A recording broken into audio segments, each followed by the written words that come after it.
Wir sind mitten in der Faschingszeit, deswegen habe ich mir heute überlegt, wir machen richtig schöne, weiche Fastnachtsküchle oder Knieküchlein, egal wie du sie nennst, die sind einfach nur lecker.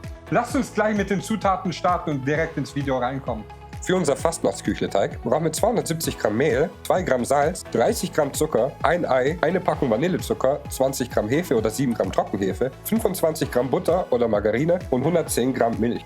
Ich werde den Teig heute mit meiner Teigmaschine kneten. Ihr könnt auch sehr gerne den Teig von Hand kneten. Ich habe dazu hier ein Video verlinkt. Oder ihr nehmt einfach euren Handmixer, das funktioniert auch super damit. Wir werden jetzt alle Zutaten in die Maschine geben.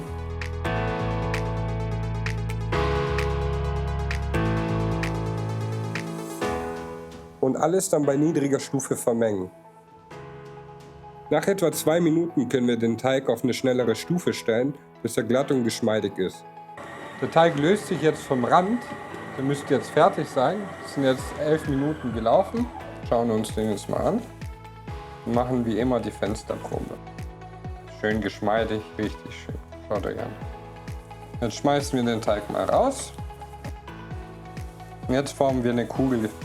Es gibt 2 Arten, wie ihr das machen könnt. Entweder ihr rollt alles in die Mitte und dann macht ihr so eine schöne Kugel. Oder ihr schlägt und faltet ihn rüber. Und dann könnt ihr auch ein bisschen tiefen. Wir lassen den Teig jetzt für 15 Minuten ruhen. Danach können wir ihn einteilen in unsere Stücke. Die 15 Minuten sind jetzt vorbei und wir wiegen den Teig jetzt ab. Das werden jetzt 7 Fastnachtsküchle. Eins wiegt jeweils 70 Gramm. Der Teig duftet schon richtig geil. Es riecht richtig süß hier. Wenn ihr den Teig abgewogen habt, holt ihr euch ein Küchentuch und bemehlt es ein wenig. Und dann kliefen wir Brötchen daraus. Kleine schöne Kugeln und setzen die ab. Wenn ihr alle eure Teiglinge zu Kugeln geformt habt, deckt sie mit einer Folie oder einem feuchten Küchentuch ab. Die müssen nämlich jetzt für 45 Minuten ruhen. Anschließend können wir sie formen und frittieren. So, jetzt ist es soweit. Wir können jetzt unsere Fastnachtsküchle backen.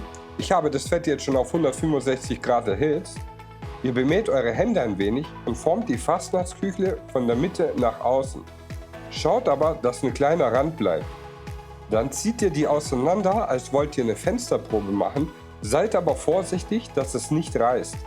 Fastnachtsküchle heißen auch übrigens ausgezogene oder Knieküchlein, weil man sie auszieht oder früher übers Knie gestülpt hat, damit man die dünne Haut hinkriegt. Bevor ihr die jetzt ins Fett legt, achtet auf die Öltemperatur. Euer Fett darf nicht über 175 Grad sein. Wir backen die Küchlein jetzt etwa für 1,5 bis 2 Minuten pro Seite. Achtet aber selber drauf, dass sie nicht zu dunkel werden. Wenn ihr sie dann dreht, achtet bitte drauf, dass da in der Mitte kein Fett sich sammelt, weil wir wollen, dass die Mitte hell bleibt. Wenn ihr die Fastnachtsküchle rausholt, legt sie auf ein Küchenpapier, dass sie etwas ausfetten. Während die anderen Fastnachtsküchle backen, müsst ihr die fertigen Fastnachtsküchle in Zucker wälzen, weil später kann es sein, dass die Feuchtigkeit verfliegt und der Zucker nicht mehr haften bleibt. Falls ihr die mit Puderzucker bestauben möchtet, dann könnt ihr sie gerne antrocknen lassen, weil sonst euer Puderzucker sich auflöst. Und das machen wir jetzt, bis alle Fastnachtsküchle fertig sind. Falls dir die Fastnachtsküchle gefallen haben, lass ein Like da. Ich wette mit dir, dieses Video wird dir auch gefallen. Da machen wir nämlich Berliner. Und wir sehen uns im nächsten Video. Du backst das!